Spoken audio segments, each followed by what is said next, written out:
Bueno, ya está con nosotros el intendente de Montevideo, Mauricio Zunino, porque compareció ante la Junta Departamental. El tema de las horas extras estuvo sobre la mesa, quedó saldado. También hubo congreso de intendentes y hay varios temas para conversar con él. Pero comienzo a preguntarle, Mauricio, sobre horas extras. ¿Es un tema que quedó crónicamente en la gestión? ¿Es estructural? ¿Por qué la necesidad del pago de tantas horas? 800.000 en un año. Bien, lo primero es relativizar eso en términos de la cantidad de horas que efectivamente hace la Intendencia, y esto es un 2% de la cantidad de horas efectivamente realizadas. Entonces la cantidad de horas extra que vos vas a tener en cualquier organización, ya sea privada o pública, va a estar en correlación con la cantidad de horas que efectivamente vos tenés. Si te representan el 2%, en realidad es un número razonable para la cantidad de horas que vos efectivamente haces como horas de trabajo. Claro, porque parece un número grande, claro, pero en estás hablando total... de una organización de más de 8.000 funcionarios, con lo cual 8.000 funcionarios en el año totaliza una cantidad de horas muy importante, y esa cantidad es también importante.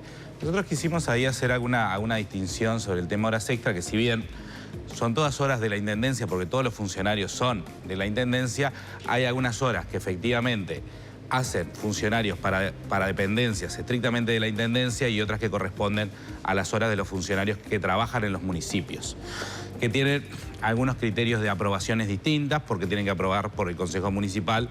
Si bien la aprobación final de la autorización la hace la Intendencia, hay una autonomía en la selección y generación de esas horas, y de esas 800.000 hay unas 200.000 que efectivamente son hechas por los municipios, las restantes son hechas sí por la estructura central de la Intendencia. Marcar esto porque en realidad si bien aparece en la totalidad y en el balance tienen que aparecer todas como horas Intendencia, porque los funcionarios de los municipios son funcionarios de la Intendencia cumpliendo tareas en los municipios, hacer esa distinción que la planteamos, ya la habíamos planteado en el 2023, lo volvimos a reiterar acá, también porque efectivamente hay horas que corresponden a las tareas de los propios municipios y no de la Intendencia, que están contabilizadas dentro de esa bolsa. Y en todos los casos se cumple un protocolo para aprobar estas horas extras. Sí, ahí hay cupos generados por sector y obviamente cupos individuales. Dependiendo de si el funcionario tiene una labor de 30 o de 40 horas, la cantidad de horas que está habilitado a hacer, y después tiene el sector, ya sea el servicio, la división y demás, tienen asignado determinado cupo para poder llevar adelante horas extras, que eso se determina un poco en función de las necesidades de cada servicio, cuánto es el cupo global. Entonces, si ahí eso requiere aprobación, obviamente, del director general y del director de servicio, que lo aprueba. Si se pide alguna excepción a esto, es decir, excepción al cupo del servicio o excepción al cupo de algún funcionario, eso tiene algunas aprobaciones adicionales, que es decir, pasa por un servicio de evaluación de gestión humana, del Departamento de Gestión Humana, y después precisa una resolución que habilite lo que llamamos el destope de horas, que es cuando un funcionario queda habilitado para hacer mayor cantidad de horas. Eso habitualmente nos ocurre con temas de safralidades, es decir, en algunos momentos del tiempo la Intendencia tiene alguna serie de actividades que no se repiten a lo largo del año, entonces requiere mayor cantidad de trabajo en ese momento específico, pero no da una continuidad. Algunos de los ejemplos más claros que nosotros ponemos tiene que ver, por ejemplo, con Carnaval o Semana Criolla, en lo cual hay una gran concentración de horas de algunos trabajadores, pero que en realidad requieren un destope para ese mes particular, y después en el resto del año por lo general no lo tiene. Intendente, usted esto mismo que está diciendo ahora lo mencionó en la Junta, y se lo pregunto por lo siguiente. Usted dice que es un tema que quedó saldado, pero usted sabe, por ejemplo, que quien a partir de ahora aparentemente le va a seguir los pasos a la gestión del Frente Amplio es Martín Lema, ex candidato de la coalición, que ayer decía que usted presentó una planilla. Efectivamente, usted presentó una planilla confirmando, dice que hay más de 100 trabajadores que cobraron más de 90 horas extras mensuales, y muchos cobraron más de 150 o hasta 180. No se brindaron detalles de horarios o tareas realizadas, siendo esta planilla fiel testimonio de una situación fuera de control que viene desde hace años, dijo Martín Lema. No, a ver, nosotros presentamos una planilla con eso que decía de la referencia de cada mes, cuántos funcionarios habían tenido acceso al destope y cuántos habían realizado. Si uno la ve, pues la planilla quedó pública en la Junta Departamental, ahora no la tengo del todo, pero con más de 150 horas, en el caso del mes que tenía más, si no recuerdo, eran 9 funcionarios, y eso refiere a algunas cuestiones especiales. No hay, y en lo que les vuelvo a decir, el hecho de que haya un destope de esa cantidad de horas para algún caso especial, en algún mes especial, básicamente está asociado a algún tipo de tareas especiales y no a una continuidad de un proceso, salvo muy poquitos casos que en la mayoría están vinculados a los temas del municipio y no a la estructura central de la Intendencia, que permanecen de manera constante. Es más, los 2 casos de funcionarios con mayor cantidad de asignación de horas permanente y de destope permanente son 2 funcionarios del municipio E, que han tenido a lo largo de los 12 meses del 2023 destope permanente. Después lo que se da son casos de destope puntuales y en algún caso puede haber alta cantidad de horas, ya digo, producto de algunas actividades extraordinarias en un mes particular, pero ese funcionario después vuelve a un régimen normal de su sistema de horas. ¿Y esos casos puntuales en qué son? Contemos en qué lugares específicos, en qué tareas, cómo un funcionario llega a tener la necesidad de trabajar 150 horas extra en el mes. Bueno, a ver, vos tenés muchísimas actividades extraordinarias que se realizan a nivel de Intendencia. Por ejemplo, cualquier sistema que implique actividades fuera de, digamos, los parámetros normales.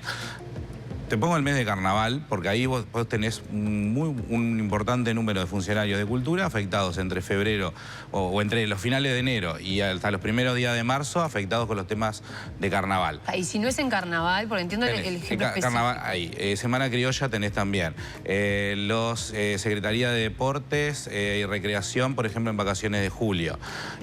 Sistema de septiembre y Día de las Plazas, que requiere movilización. Los movimientos de sacadas culturales a los barrios. Tenés algunos casos, por ejemplo, que tenemos cada vez que hemos querido generar alguna cuestión por feriados especiales o alguna situación especial en limpieza, los hemos tenido también, y en algún caso recolecciones del día domingo las hemos implementado con horas extra porque no requeriría, o sea, si tomaras más funcionarios tendrías sobrante en los otros días. Entonces lo requerís y reforzás los sistemas en algunos casos teniendo ahí. En algunos casos también que hemos tenido mayores acumulaciones, por ejemplo en el mes de diciembre, limpieza refuerza su sistema de turnos. ¿Por qué? Básicamente porque hay más generación de residuos en ese mes, muchísimo más generación de residuos. Entonces vos tenés que necesitar reforzar, por ejemplo, las áreas de limpieza que están en ese punto específico. Todas esas cosas no cambian año a año, ¿no? Porque el carnaval sigue, la criolla sigue, diciembre tenemos esa demanda de basura. O sea que todos los años la Intendencia de Montevideo tiene que invertir 10 millones de dólares en 800.000 horas extras. Son acciones que se trabajan, o sea, son horas de trabajo. ¿Está incluida en el presupuesto? Eso es mi pregunta. Son parte del presupuesto, sí.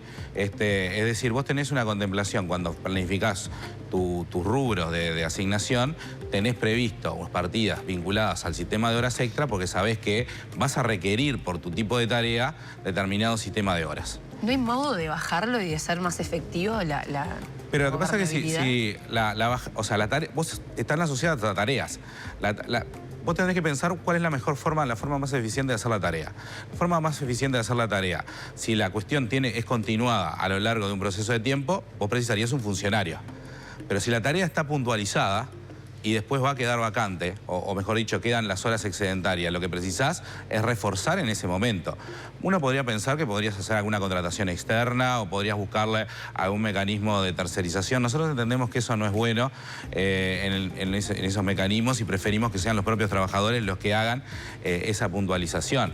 Pero vos tenés que básicamente planificar tu sistema de trabajo, que es muy heterogéneo en términos de intendencia, cuáles son las tareas que vos requerís esa lógica permanente, y ahí se han contratado trabajadores, y cuáles son las lógicas que tienen puntualidades para referirse con esos sistemas. Zunino, ¿y cómo se controla que las horas pagas sean efectivamente las realizadas? Bueno, ahí lo que nosotros tenemos es el sistema de marcas, está auditado, está controlado, no hay ningún inconveniente. Es más, estamos trabajando incluso con algunos otros organismos para, sobre todo el tema de los llamados relojes virtuales, que permitieron hay un ahorro bastante importante en términos de tiempos y de optimización del trabajo que permiten hacer un control muy claro del tipo de cuándo la persona entra, cuándo la persona sale de trabajar. Me refiero a esto de los relojes virtuales porque muchas veces la persona terminaba teniendo una hora o media hora más para llegar al destino a marcar, que en realidad eran traslados. Hoy el sistema asociado a los teléfonos que están habilitados y con control auditado de teléfonos permite hacer la marca al horario de salida sin tener que trasladarse de repente una hora que se dejó de pagar porque ya no existe ese traslado. Y que también para el funcionario muchas veces era inconveniente porque tenía que trasladarse solamente a los efectos de marcar, perder ese tiempo y después volver cuando de repente hasta vivía cerca del lugar donde terminaba su tarea. Eso lo implementamos bastante bien y ha salido muy bien y digo, nos han pedido asesoramiento también de algunos otros gobiernos departamentales, sobre todo en el tema del sistema de guardavidas, que hoy tienen marca virtual, o tienen marca en reloj virtual, y otros sistemas que trabajan, digamos, mucho en calle sin estar vinculados a necesariamente una oficina estricta. Zunino, le cambio de tema. ¿Qué intendencia le deja Zunino a Vergara? Y pienso, por ejemplo, en materia financiera. Y parafraseando un poco lo que se habló con la Administración Nacional, una Ferrari no le deja. Nosotros dejamos, a ver, yo esa comparación vehicular, aparte, yo no sé si hoy sería Ferrari la mejor, capaz que uno piensa hoy que McLaren está arriba, ¿no? Pero incluso Red Bull también podría estar arriba, o sea, podríamos tener otras consideraciones sobre cómo es Sabe de Fórmula 1. Me gusta. Yo creo que a veces las metáforas esas intentan ser simplificaciones medias groseras a veces de algunas situaciones. Nosotros decimos, tenemos una intendencia funcionando, estable, hemos sí tenido que tomar algunas medidas de autoridad, algunos esquemas de consolidación. Eso se basó fundamentalmente en adecuar el sistema de gastos al actual sistema de ingresos que estamos teniendo. Por lo tanto, entendemos que no va a tener dificultades desde el punto de vista económico. Es más, si lográramos generar parte o por lo menos se lograran recuperar parte de los ingresos adeudados, sobre todo del gobierno nacional, que estamos tratando de gestionar, tendría una holgura que le permitiría hacer alguna otra expansión sobre el tema de gasto. ¿Qué luces amarillas en el tablero tiene Mario Vergara? A ver, yo creo que todas las cuestiones son, en términos de gestión, son mejorables. Hay algunos casos que nos hubiera gustado tenerlos hoy un poco mejor de lo que los tenemos. Yo creo que también tenemos en el sistema de limpieza algunas cuestiones que quedamos rezagados en algunos puntos. ¿Pero por un tema de plata o por un tema de gestión? Yo creo que hay dos cosas. Una, tenemos unas realidades distintas en algunos lugares. En algunos lugares creo que teníamos que haber avanzado más en los cambios de sistema que empezamos a implementar, creo que un poco más tarde. Los contenedores individuales. Contenedores individuales, recolección domiciliaria, que estamos probando en unos cuantos barrios y viene dando resultados positivos. ¿Esto quiere decir que tenemos que expandirlo rápidamente a todo Montevideo? No. Tenemos que ir probando en los distintos lugares según las características de cada barrio, pero creo que ahí tenemos bastante para avanzar y creo que eso va a mejorar en muchos lugares el sistema. ¿Usted cree que le va a entregar, perdóname, porque tiene que ver con esto, ¿usted cree que le va a entregar a Vergara una ciudad más limpia de la que recibió? En algunos sentidos sí, en otros no. A ver. El sistema de cursos de agua hoy es muchísimo mejor que el que teníamos hace 5 años. Nosotros tenemos hoy un sistema de todos los arroyos y cañadas con mucho más limpios, ambientalmente sostenibles, y eso permite hacer una adaptación al cambio climático muy superior a la que teníamos hace 5 años. Ante los últimos eventos de lluvias descontroladas, no tuvimos desbordes sobre arroyos y cañadas, que habitualmente eran los lugares más críticos porque además es donde vive la población con menores recursos. Más vulnerable, sí. Esa parte está ahí. Si hay otros sectores que no. Por eso digo, hay lugares donde vos tenés, creo que hicimos avances pero muy importantes, y hay otros lugares donde nos quedaron. Entonces, no es la globalidad, o sea, la globalidad vos tenés puntos altos y tenés otros puntos no tan altos. Pero en la basura, ¿usted considera que fue una buena gestión? Bueno, eso es parte de la basura. Porque estás sacando... Básicamente lo que sacaste de arroyos y cañadas equivale a 50 días de recolección. Eso es basura que estaba en Montevideo. Esos eran basurales sobre sistemas que de repente, claro, no estaba acá en Canelones y Carnelli. Pero estaba y era parte de un problema ambiental por el tema de contaminación de suelos y era parte de un problema básicamente de adaptación a cambio climático. Después, en otros lados, hemos tratado de reforzar, por ejemplo, los sistemas de limpieza periférica de contenedores, que en las áreas centrales es un problema. Los contenedores vacíos y desborde por sistemas de ampliación de hurgado. Ahí hay un problema que tenemos que resolver, me parece, intendencia, pero de manera conjunta con el gobierno nacional, que tiene que ver con la población en situación de calle. Esto viene creciendo sistemáticamente, año tras año, hemos más que duplicado la población de calle. Alcanza con caminar un poco por acá, sacan del canal y van a verlo. Y eso representa un problema para la limpieza, pero representa un problema mucho más grave en términos de hasta derechos humanos. Entonces, ¿cómo solucionás eso? Implica, digamos, complejidades y articulaciones con el Estado que tienen que ser distintas. El sistema de motocarro puede ayudar a mantener una cuestión permanente, pero si tiene que pasar el motocarro cada 15 minutos, deja de ser un sistema eficiente también. Nino, termina la administración y me imagino que ustedes pasarán raya. ¿Cuáles de las promesas que se hicieron en campaña se cumplieron? Tengo anotadas 3 que por lo menos yo tengo que no se llegaron a concretar.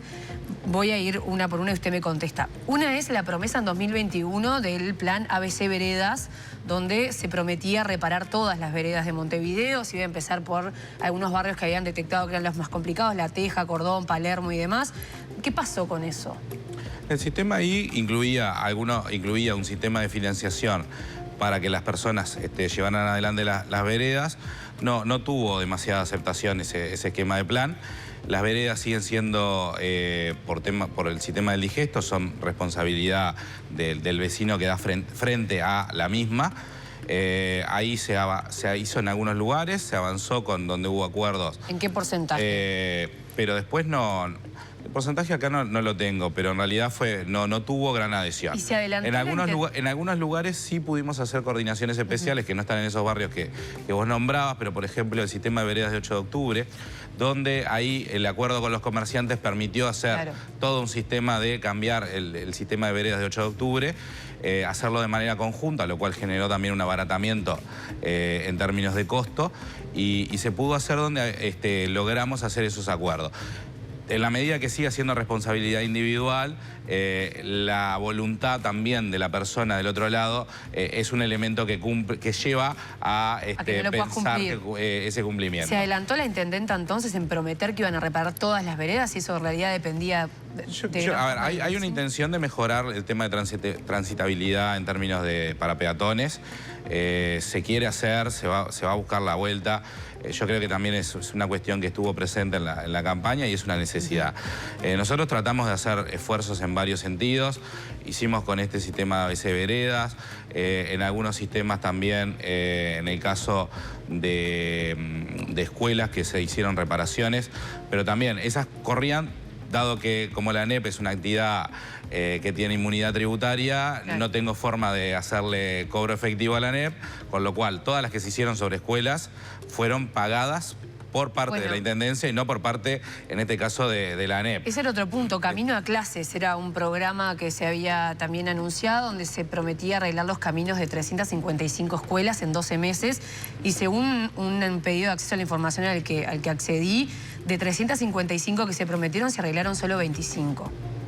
Sí, ahí fueron... El plan veredas se quedó rezagado. No es veredas, se llamaba Camino a Clases. Sí, pero tiene que ver con las veredas, porque en realidad tiene que ver con la construcción de veredas para hacer mejorable el sistema de Camino a Clases. Lo presentaban como otro plan, ¿no era el mismo? No es el mismo porque el otro tenía que ver, el otro correspondía también con una financiación hacia los vecinos.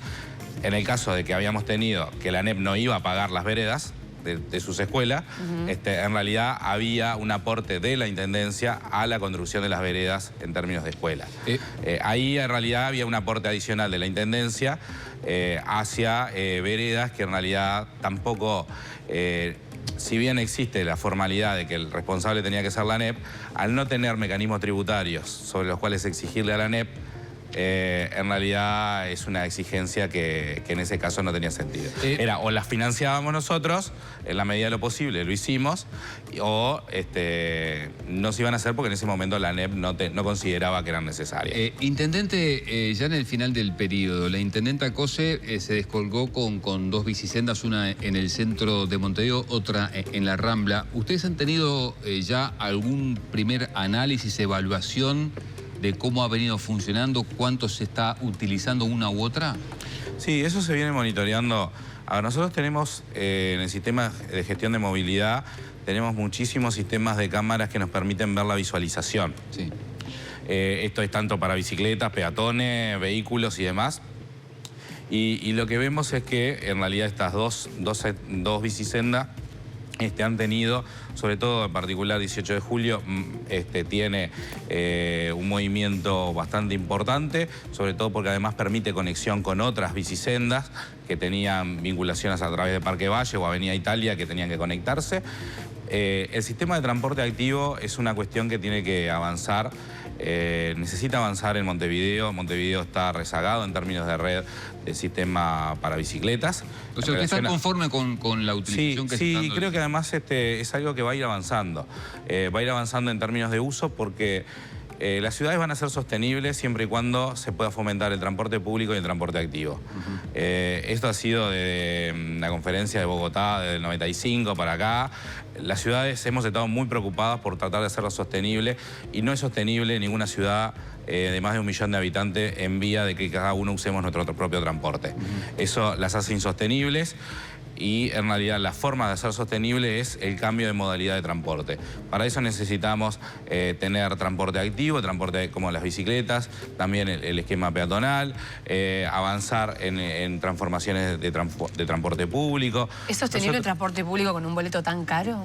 En realidad no es tan caro en términos regionales y no es tan caro en términos del costo de oportunidad que te implica el vehículo privado. Al bolsillo del uruguayo, al montevideano, le puedo asegurar. Te invito a hacer que calcules cuánto es tu costo de oportunidad por un traslado privado. No sé por qué ando en ómnibus. No manejo. Bueno, Dante, ¿vos manejás? Sí. Bueno, hacé la cuenta cuánto te cuesta una u otra. En realidad está en términos competitivos con eso. Es un boleto subsidiado, también parte de poder abaratar los costos implica que otra gente se suba, imitas a Dante a que se suba al ómnibus y a otros más para... Me va a parecer carísimo el boleto. Para que efectivamente también, si hay mayor cantidad de boletos vendidos de plataforma, eso permite estabilizar el sistema. Ahí tenemos mecanismos que nosotros creemos que son necesarios avanzar, que implican coordinaciones grandes, que no puede llevarlo adelante solo la Intendencia. Por eso cuando hubo algunos proyectos relevantes sobre el final del periodo pasado, este periodo de gobierno nacional pasado y demás, que nos parece importante que la próxima administración tome, no sé si esos proyectos en concreto, ¿no? O sea, no me estoy pronunciando efectivamente por uno específico u otro, pero sí que empiece a analizar sistema de transformación radical. Nosotros quisimos cambiar mucho en este periodo el sistema de matriz y avanzamos bastante con el tema de la introducción de vehículos eléctricos. Eso también tiene que ayudar a mediano plazo a financiar los costos cuando se cambia el mecanismo de subsidio que hoy financia gasoil. Ese es parte también de tu costo por el cual no te baja cuando pasas a electricidad. Que las empresas de transporte pagan un gasoil a 13.60, que claramente no es el costo básicamente de refinanciación de esa estructura. Ahí vos tenés, permitime un poco más. Es que tengo que cerrar y le quiero hacer la del estribo. Y me quedan 30 segundos. Pero creo que el sistema de transporte amerita una modificación y esa modificación tiene que ver sobre todo lo que se nos... más que sobre el costo, por más que el costo podamos introducirlo, tiene que ver sobre los tiempos. El transporte público sigue siendo muy lento. Trasladar o perder 1 o 2 horas de viaje al día pasa a ser un problema en términos de las disponibilidades. Ese hoy es el principal queja de básicamente todos nuestros usuarios del sistema de transporte. Ahora sí, 30 segundos, tenemos que cerrar. Seguramente, Zunino, esta es la última entrevista que le hagamos a usted como intendente. Yo no sé cuál va a ser su futuro profesional, político, pero le quiero preguntar específicamente por esto. ¿Usted sintió, porque en el tramo final de la campaña hubo algún cuestionamiento bastante fuerte a propósito de algunas contrataciones que usted había decidido tomar en materia sobre todo de comunicaciones? ¿Usted siente que no se fue leal desde el Frente Amplio en la interna con esa determinación, con esa decisión que usted después tuvo que echar para atrás? A ver, yo soy una persona orgánica de mi fuerza política. Si un organismo de mi fuerza política me pide que revea una decisión, yo creo que está dentro de las posibilidades que tiene para hacerlo. Por lo tanto, acato las resoluciones. La generación o las consideraciones particulares sobre ese caso u otros con mi fuerza política los hice, y si los tengo que volver a hacer, los haré en los organismos correspondientes. Intendente. O sea que Lo haré en la mesa política o en el secretariado, según corresponda. usted entonces quedó un tanto... No, es parte de las reglas, implican el acatamiento, independientemente de que... A ver, acatar cuando uno está de acuerdo es fácil, el compromiso implica acatar cuando también uno no está de acuerdo. Ok. Intendente, muchas gracias por haber venido a Arriba Gente. Muchas gracias.